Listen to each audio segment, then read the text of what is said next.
नमस्कार। Sanskrit online classes में आप सभी का स्वागत है।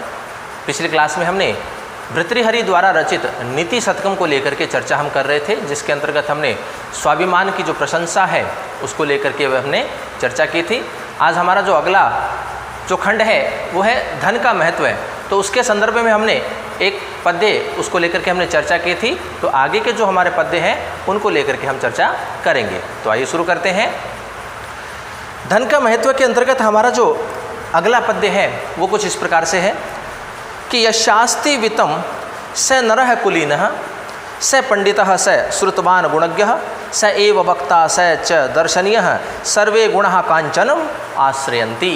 तो देखिए, धन के महत्ता को बताते हुए यहाँ महाकवि भर्तृहरि कहते हैं कि यस्य वित्तम अस्ति, कि जिसके पास में धन होता है, स नरः कुलीनः, वही मनुष्य क्या होता है, कुलीन कहा जाता है। कुलीन अर्थात उच्च कुल का कहा जाता है। स नरः कुलीनः, वह मनुष्य ही क्या है, कुलीन है, जिसके पास क्या है, धन होता है। स पंडित है, वही क्या कहा गया है, पंडित कहा गया है, विद्वान कहा गया है। स श्रुतवान, और वही क्या कहा गया है, शास्त्रों का ज्ञाता कहा गया है। स गुणज्ञ है, और वही क्या है, गुणवान है। स एव वक्ता, वही एक वक्ता कहा गया है। स च दर्शनीय अस्ति, और वही क्या है, सुंदर है, अस्ति है। सर्वे गुणा कांचनम आश्रयन्ति, इस प्रकार से सभी जो गुण होते हैं वो सोने के ही आश्रित होते हैं, सोने का ही आश्रय वो प्राप्त करते हैं, स्वर्ण का वो आश्रय प्राप्त करते हैं। तो धन की महत्ता का वर्णन करते हुए महाकवि भर्तृहरि जो हैं वो कुछ इस प्रकार से कहते हैं कि जो सारे ही गुण होते हैं वो सारे के सारे गुण जो हैं वो स्वर्ण का ही आश्रय ग्रहण करके रहते हैं। तो इसलिए कहते हैं, देखिए कहा गया है यस्य वित्तम अस्ति, अर्थात जिसके पास में धन है, स नरः कुलीनः, वह मनुष्य क्या है, कुलीन है, अर्थात उच्च कुल का कहा जाता है। स पंडितः, वही क्या है, पंडित है, विद्वान है। स श्रुतवान, स अस्ति, अर्थात वही क्या कहा गया है, शास्त्रों को जानने वाला कहा गया है। स गुणज्ञ है, अस्ति, वही क्या है, गुणवान है, गुणशाली है, गुणग्राही है। स एव वक्ता, और वही क्या कहा गया है, वक्ता कहा गया है, अच्छा बोलने वाला कहा गया है। स च दर्शनीय अस्ति, और वही क्या कहा गया है, दर्शनीय कहा गया, अर्थात सुंदर कहा गया है। सर्वे गुणः कांचनम आश्रयन्ति, सभी गुण जो हैं वो कांचन अर्थात स्वर्ण का ही आश्रय प्राप्त करके रहते हैं। तो इसी का सुंदर वर्णन इस पद्य में महाकवि भर्तृहरि ने किया है। अगला पद्य देखिए। दौर्मंत्रयान नृपतिर विनश्यति यति संगात सुतो लालनाद विप्रो अध्ययनात् कुलम कुतनयाच्छीलम खलोपासनात् ह्रीं मध्यादन्वेक्षणादपि कृषि स्नेह प्रवासाश्रयात् मैत्री चा प्रणयात समृद्धिर्नयात त्यागात प्रमादाद धनम। अब यहाँ पर धन की महत्ता का वर्णन करते हुए कहते हैं कि कई वस्तुओं के विनाश के कारणों की यहाँ पर महाकवि भर्तृहरि जो हैं वो चर्चा कर रहे हैं कि कैसी परिस्थिति होने पर, कैसी संगति होने पर उस व्यक्ति का क्या है, विनाश हो जाता है। तो उसी का वर्णन इस पद्य में महाकवि भर्तृहरि कर रहे हैं। तो देखिए, कहते हैं नृपति दौर्मंत्रयात विनश्यति, कहते हैं कि राजा जो होता है वो कुमंत्रणा से नष्ट हो जाता है।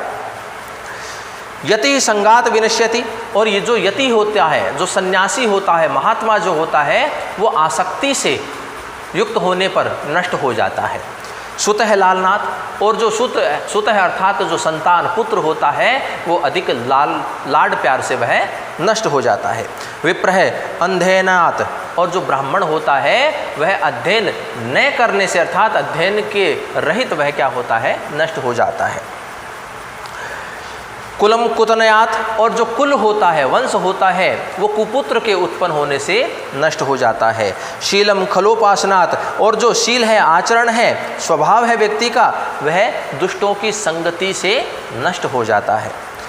ह्री मध्यात, और जो लज्जा होती है वह मध्यात अर्थात मद्यपान करने से नष्ट हो जाती है। कृषि अपि अन्वेक्षणात्, और जो कृषि होती है वह अन्वेक्षणात् अर्थात देखभाल न करने से नष्ट हो जाती है। स्नेह प्रवासाश्रयात्, और जो स्नेह होता है, प्रेम होता है, वह प्रवास करने से नष्ट हो जाता है। मैत्री च अप्रणयात्, और जो मित्रता होती है वह नीति के विरुद्ध अनुराग से, मित्रता जो होती है वह अनुराग से समाप्त हो जाती है, नष्ट हो जाती है। समृद्धि अनयात, और जो समृद्धि होती है वह नीति के विरुद्ध आचरण करने से नष्ट हो जाती है। धनम त्यागात प्रमादात च विनश्यति, और जो धन होता है वह त्याग करने से और असावधानी रखने से नष्ट हो जाता है। तो यहाँ इस पद्य में महाकवि भर्तृहरि जो हैं वो किन परिस्थितियों में या वस्तुओं की जो विनाशशीलता है वो किस प्रकार से हो जाती है उसको लेकर के यहाँ चर्चा की गई है। तो देखिए कहते हैं, पुनः देखिए इसके अर्थ को, नृपति ही दौर मंत्रयात विनश्यति, कि राजा जो होता है वह कुमंत्रणा से नष्ट हो जाता है। यति ही संगात विनश्यति, और जो यति होता है, महात्मा जो होते हैं वह आसक्ति से युक्त होने पर नष्ट हो जाते हैं। सुत है लालनाथ, और जो संतान पुत्र होते हैं वो लाड प्यार से बिगड़ जाते हैं, नष्ट हो जाते हैं।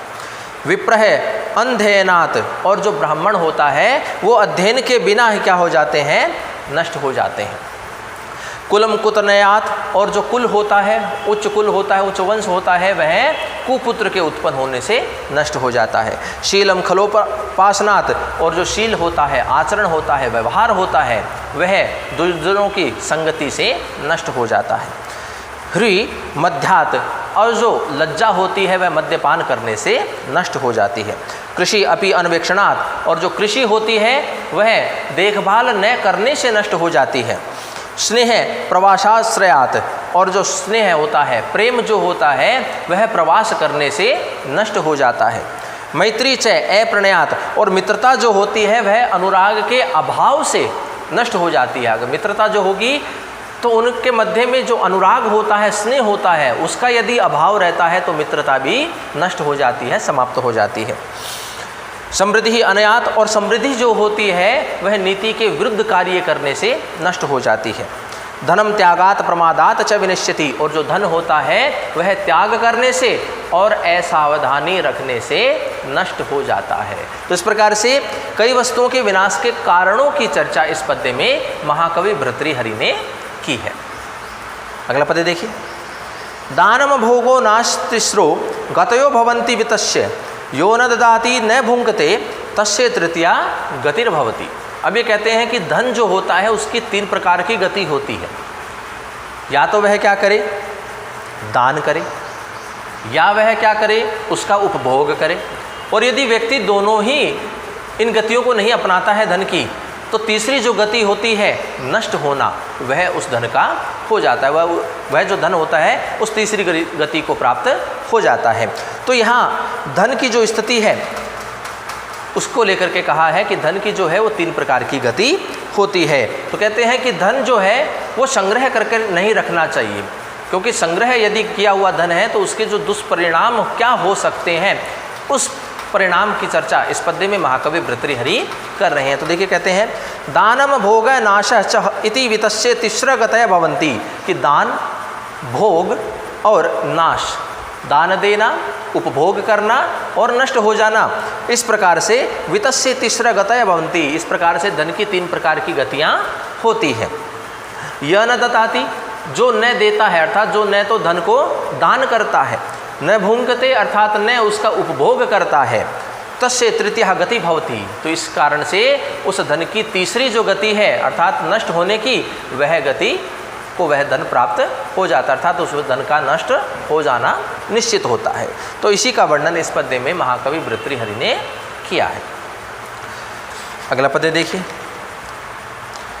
परीक्षण कश्चित स्पृहयति यवानाम प्रसृते स पश्चात संपूर्ण कलयति धरित्रीम तृण समाव, अतश्चानेकान्तः गुरु लघुतया अर्थेषु धनिना मवस्था वस्तुनि प्रथयति च संकोचयति च। अब यहाँ देखिए स्थिति क्या है कि जो निर्धनता और जो समृद्धता होती है वही व्यक्ति के व्यवहार में होने वाले परिवर्तन का कारण जो होती है, उसी का इस पद्य में महाकवि भर्तृहरि वर्णन कर रहे हैं कि वस्तु की जो तुच्छता होती है, जो उसकी समृद्धता होती है, वह व्यक्ति का निर्धनता या समृद्धता ही क्या करती है, कारण होती है। तो उसी को लेकर के यहाँ चर्चा की गई। तो देखिए कहते हैं, कश्चित परीक्षण है, अर्थात कोई निर्धन व्यक्ति, यवानाम प्रसृते है स्पृहति, कि मुट्ठी भर जौ के लिए तरसता है, अर्थात लालायित उसके लिए रहता है। कश्चित परीक्षण है यवानाम प्रसृत्रय स्पृहति, कि कोई निर्धन व्यक्ति मुट्ठी भर अनाज के लिए या मुट्ठी भर जौ के लिए वह क्या रहता है, लालायित रहता है। से पश्चात संपूर्ण है, और थोड़े समय के पश्चात वह संपूर्ण होने पर अर्थात धन से युक्त हो जाने पर धरित्री तृणसमः कलयति, कि वह संपूर्ण पृथ्वी को, धरित्री में अर्थात संपूर्ण पृथ्वी को तृणसमः कलयति, तिनके के समान तुच्छ समझने लगता है। कि एक समय होता है जब कोई व्यक्ति निर्धन होता है तो वह मुट्ठी भर अनाज के लिए तरसता है, मुट्ठी भर जौ के लिए लालायित रहता है, और जब उसी व्यक्ति के पास यदि धन आ जाए तो वह व्यक्ति संपूर्ण पृथ्वी को ही तिनके के समान तुच्छ समझने लगता है। अतः अर्थेश गुरु लघुतया अनेकांता धनी नाम अवस्था वस्तुनि प्रथयति संकोचति च। तो कहते हैं कि जो इस प्रकार से वस्तुओं की जो तुच्छता होती है और जो महत्ता होती है उसके बारे में मनुष्यों की जो निर्धन अवस्था है या समृद्ध अवस्था है वही उस वस्तुओं को बड़ा और तुच्छ बनाती है। व्यक्ति यदि निर्धन होता है तो उसके लिए वस्तु की जो कीमत होती है वह अधिक होती है, और वही व्यक्ति यदि धनवान होता है तो उसी वस्तु की कीमत उसके लिए क्या हो जाती है, तुच्छ हो जाती है, कम हो जाती है। तो वस्तु की जो तुच्छता है, जो महत्ता है, वह उस व्यक्ति की निर्धनता या समृद्धता के द्वारा ही निर्धारित की जाती है, उस वस्तु को तुच्छ या महान बना देती है। एक बार पुनः इसके अर्थ को देखिए। कश्चित परीक्षण है यवानाम प्रसृते है स्पृहति, कि कोई निर्धन व्यक्ति मुट्ठी भर जौ के लिए लालायित रहता है, से पश्चात संपूर्ण है, और थोड़े समय के पश्चात वह धनवान हो जाने पर, उसी व्यक्ति के पास धन आ जाने पर धरित्रीम तृणसमा कलयति, तो वह संपूर्ण पृथ्वी को ही तिनके के समान तुच्छ समझने लगता है। अतः अर्थेश गुरु लघुतया अनेकांता धनिनाम अवस्था वस्तुनि प्रथयति संकोचयति च। तो कहते हैं कि जो वस्तु की तुच्छता है, जो महत्ता है, तो उसके बारे में उस व्यक्ति की जो निर्धन अवस्था है या जो समृद्धता है, समृद्ध अवस्था है, वही उस वस्तु की तुच्छता और समृद्धता या महत्ता का निर्धारण करती है। तो इसी का सुंदर वर्णन इस पद्य में महाकवि भर्तृहरि ने किया है। अगला पद्य देखिए। राजन दुदुक्षसि यदि क्षितिधेनु में नाम तेनाद्य वत्समिव लोकममु पुषाण तस्मिंच सम्यगनीशम परिपुष्यमाणे नाना फलम फलति कल्पलतेव भूमि। अब देखिए स्थिति क्या है। कहते हैं कि प्रजापालन को राजा की समृद्धि का कारण बताया गया है, कि राजा लोगों के लिए कहा गया है कि यदि तुम अपनी इस प्रजा का भली भांति पालन करते हो तो तुम्हारे राज्य की जो समृद्धि है वो निरंतर होती रहेगी।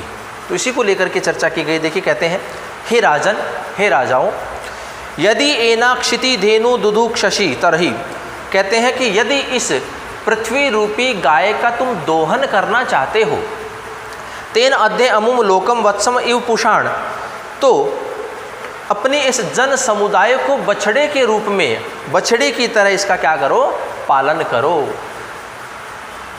कवि ने राजाओं के लिए कहा है कि हे राजन, यदि तुम इस पृथ्वी रूपी गाय का दोहन करना चाहते हो तो अपनी इस प्रजा का, अपने इस जन समुदाय का बछड़े की भांति क्या करो, इसका पालन पोषण करो। तस्मिन् च अनिशम परिपुष्यमाणे भूमि कल्पलता इव नाना फलम फलती। तो कहते हैं कि यदि तुम्हारी यह प्रजा, जन समुदाय तुमसे प्रसन्न होती है, यदि तुम इनका पालन पोषण भली भांति करते हो, तो यह जो पृथ्वी है ये कल्पलता की भांति अनेक प्रकार के फलों को देने वाली हो जाती है। यदि तुम अपनी प्रजा का पालन पोषण भली भांति करते हो, यदि तुम अपने इस जन समुदाय का पालन पोषण अच्छे प्रकार से करते हो, तो यह जो पृथ्वी है ये कल्पलता के समान ही अनेक प्रकार के फलों को देने वाली होती है, अर्थात समृद्धि को ये करने वाली होती है। एक बार पुनः अर्थ को देखिए। हे राजन, हे राजन, यदि एनाक्षिति धेनुम दुदुक्षसि तरहि, यदि तुम इस पृथ्वी रूपी गाय का दोहन करना चाहते हो तेन अद्य अमुम लोकम वत्सम इव पुषाण, तो तुम अपने इस जन समुदाय का अर्थात अपनी इस प्रजा का बछड़े के समान पालन पोषण करो।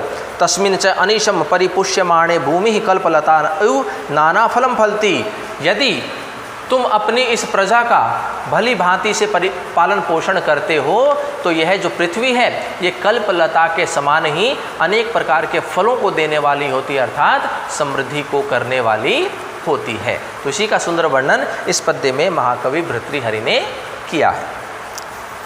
अगला पद्य देखिए। सत्यानृता च परुषा प्रियवादिनी च हिंसा दयालुरपि चार्थ परावदान्या नित्यव्यया प्रचुर नित्य धनागमा च वारांगने व नृपनीति अनेक रूपः। तो देखिए यहाँ इस पद्य में राजनीति जो स्थिति है, राजनीति किस प्रकार की होती है, तो उसके संदर्भ में कहते हैं कि राजनीति जो है उसके अनेक रूप होते हैं। उन अनेक रूपों का ही वर्णन इस पद्य में महाकवि भर्तृहरि ने किया है। तो देखिए कहते हैं क्वचित, कहीं पर तो, अर्थात यह जो राजनीति है वह कहीं पर तो सत्या अर्थात सत्य का भाषण करने वाली सत्य भाषिणी होती है, अनृता च, और कहीं पर ये झूठा भाषण करने वाली होती है अर्थात मिथ्या भाषिणी होती है। परुषा प्रियवादिनी च, कहीं पर यह कठोर होती है, परुषा अर्थात कठोर होती है, प्रियवादिनी च, और कहीं पर यह मृदु भाषिणी होती है, कोमल वाणी वाली होती है। हिंसा दयालु अपि च, कहीं पर यह राजनीति हिंसक होती है तो कहीं पर यह दया का भाव रखने वाली भी होती है। अर्थ परावदान्या च, कहीं पर यह स्वार्थ तत्पर होती है, और कहीं पर परावदान्या च, और कहीं पर यह उदार दान दात्री भी होती है। इत्थम, इस प्रकार से वारांगना इति नृपनीति अनेक रूपा भवति, इस प्रकार से यह जो राजनीति होती है इसके अनेक रूप कहे गए हैं। एक बार पुनः इसके अर्थ को देखते हैं कि क्वचित अर्थात कहीं पर यह राजनीति जो है वो सत्य अर्थात सत्य भाषिणी होती है, अनृता च, अर्थात कहीं पर यह झूठा भाषण करने वाली होती है, मिथ्या भाषिणी होती है। परुषा अर्थात कहीं पर यह कठोर होती है, प्रियवादिनी च, और कहीं पर यह मृदु भाषिणी अर्थात कोमल वाणी वाली भी होती है। हिंसा दयालु अपि च, कहीं पर यह हिंसक होती है तो कहीं पर यह दया का भाव रखने वाली होती है। अर्थ परावदान्या च, कहीं पर यह स्वार्थ पर होती है और कहीं पर यह उदार व्यवहार वाली भी होती है। इत्थम, इस प्रकार से वारांगना यु नृपनीति अनेक रूपा भवति, इस प्रकार से जो वारांगना होती है उसी की भांति यह जो राजनीति है उसके अनेक रूप कहे जाते हैं। तो इस प्रकार से आज की क्लास में हमने नीति शतकम के अंतर्गत जो धन की महत्ता है उससे संबंधित अनेक पद्यों को लेकर के हमने चर्चा की। आगे के जो हमारे पद्य हैं उनको लेकर के चर्चा हम अगली कक्षाओं में करेंगे। तो आज की क्लास में इतना ही, धन्यवाद।